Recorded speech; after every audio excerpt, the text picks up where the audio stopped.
नमस्कार साथियों, स्वागत है आप सभी का हमारे खुराना क्लासेस यूट्यूब चैनल पर। दोस्तों, आप सभी के लिए रेट की एक अपडेट, रेट पात्रता को लेकर के मैं आज आपके लिए इन्फॉर्मेशन दे रहा हूं। तो रेट विज्ञप्ति की बात करें यहाँ पर, तो रेट विज्ञप्ति का जो नोटिफिकेशन है, विस्तृत नोटिफिकेशन कि किस आधार पर किस तरीके से की जानी चाहिए, तो इसका पूरा का पूरा जो विस्तृत व्याख्यान है, पूरा नोटिफिकेशन है, वो आज राजस्थान सरकार को भेजा गया है और राजस्थान सरकार उसको अप्रूवल करेगी। अप्रूवल करने के बाद में ये तय किया जाएगा कि नोडल एजेंसी कौन सी रखनी है। हालांकि आरबीएससी बोर्ड को लेकर के यह नोडल एजेंसी हर बार रहती है।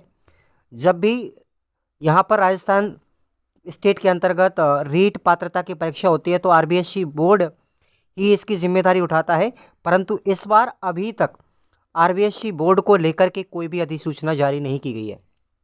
अभी तक सरकार की 3 मीटिंगें हो चुकी हैं दोस्तों, आप सभी को पता है। और इस स्थिति को लेकर के यहाँ पर जो शिक्षा मंत्री जी ने घोषणा की थी कि रीट पात्रता की परीक्षा आपकी फरवरी के महीने में करवाई जाएगी। हालांकि पहले जनवरी बोल रहे थे, अब फरवरी बोला जा रहा है। इस तरीके से बेरोजगारों के सामने राजस्थान सरकार एवं शिक्षा मंत्री जी के द्वारा तरह तरह के बहाने और उलाहने दिए जा रहे हैं। इस बात को लेकर के मुझे भी संशय हो रहा है कि शायद रीट पात्रता फरवरी महीने में हो या ना हो। इसको लेकर के थोड़ा सा और मैं विस्तार से चर्चा करूंगा। थोड़ा सा आप लोग धैर्य बना करके वीडियो को पूरा सुनेंगे। उससे पहले आप लोग अगर अब रीट की तैयारी कर ही रहे तो आप लोग हमारे इन सभी टेस्ट सीरीज़ को जरूर ज्वाइन करेंगे खुराना क्लासेस एप्लीकेशन पर। पहले आप लोग डेमो देंगे, डेमो देने के बाद अच्छा लगता है तो आप ज्वाइन कर लें, चलेगा। मैं उस पूरे फॉर्मेट के ऊपर लेकर के चलता हूं जो आज राजस्थान सरकार के माध्यम से अवगत करवाया जा रहा है। ये न्यूज़, ये इन्फॉर्मेशन साथियों दैनिक भास्कर अपडेट से है और यहाँ पर बताया जा रहा है कि रीट पात्रता परीक्षा 2024 को लेकर के राजस्थान माध्यमिक शिक्षा बोर्ड में तैयारियां लगभग शुरू हो चुकी हैं। इसके लिए बोर्ड ने विज्ञप्ति का फॉर्मेट भी तैयार करके सरकार को भेज दिया गया है। अब इंतजार सरकार के अप्रूवल का है कि सरकार अब इस चीज़ को पहले यहाँ पर अप्रूव्ड करे कि अब ये तिथि क्या रखनी है क्या नहीं रखनी है। हालांकि 3 मीटिंगें अब तक सरकार की हो चुकी हैं और सरकार की ओर से भी विज्ञप्ति का अप्रूवल मिलने के पश्चात में जल्द ही आवेदन और परीक्षा की तिथि घोषित कर दी जाएगी। यहाँ पर आप लोग सभी जानते हो कि बोर्ड के जो सचिव है हमारे कैलाश चंद शर्मा ने बताया है कि सरकार ने रीट के लिए शासन सचिव की अध्यक्षता में कमेटी गठित भी की गई थी, जिसकी 3 बार बैठक हो चुकी है। माध्यमिक शिक्षा बोर्ड को तैयारी के निर्देश भी दिए गए हैं और शिक्षा मंत्री मदन दिलावर जी महोदय ने कहा है कि जल्द ही राजस्थान माध्यमिक शिक्षा बोर्ड को अनुमति दे दी जाएगी। आवेदन शुरू करके फरवरी में एग्ज़ाम कराना हमारी प्राथमिकता है, इतना इन्होंने बोला है इस रीट पात्रता को लेकर के।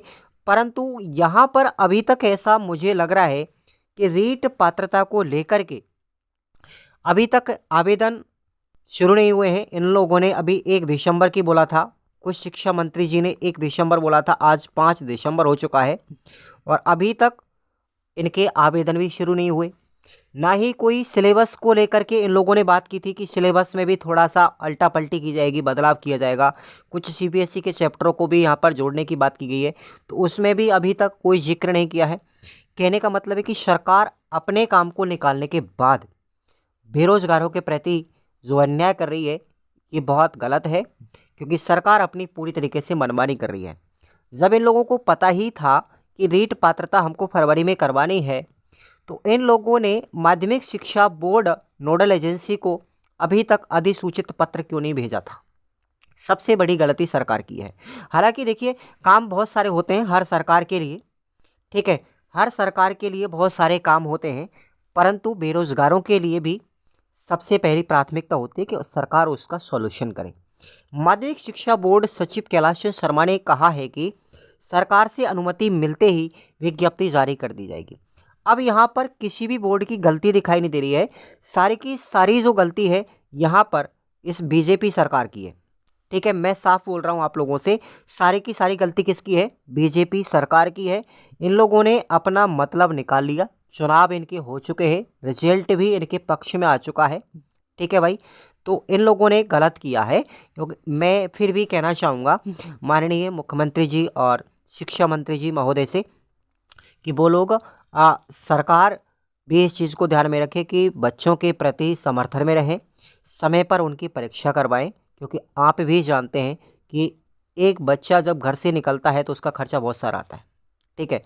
और वो कितने दिन पढ़ाई करता है, लगभग 6 महीने की पढ़ाई होती है रीट की, रीट पात्रता को लेकर के मुश्किल से 6 महीने में पूरा कोर्स कंप्लीट करें। अगर उसके बाद ओवर भी रहता है तो साथियों बहुत ज़्यादा खर्चा उसे भुगतना पड़ता है, कॉलेज का, रूम का, या कहीं भी जिस सिटी में भी रहता है। तो इस चीज़ को लेकर के सरकार को थोड़ा सा ध्यान रखना चाहिए। तो आप सभी विद्यार्थी मेरे इस बात से अगर सहमत हैं तो आप लोग एक बार शेयर करके इस वीडियो को और कमेंट करके चैनल को सब्सक्राइब ज़रूर ठोक लेंगे।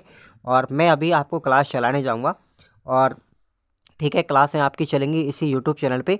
और आपके लिए जो एमसीक्यू बैच है रीट पात्रता का, सिलेबस वाइज पूरा टॉप चैप्टर वाइज है, उसको आप लोग एक बार डेमो देंगे। कोरोना क्लासेस ऐप पर वीडियो के डिस्क्रिप्शन बॉक्स में लिंक भी दिया गया है, ठीक है।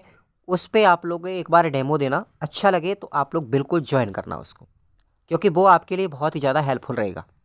बहुत अच्छे तरीके से प्रश्नों का लेबल भी है, अच्छे तरीके से प्रश्नों की व्याख्या भी है। डेमो देखना, आनंदित आए, पूरी तरीके से इंटरेस्टेड लगे आपको, तो आप उसको ज़रूर ज्वाइन करना।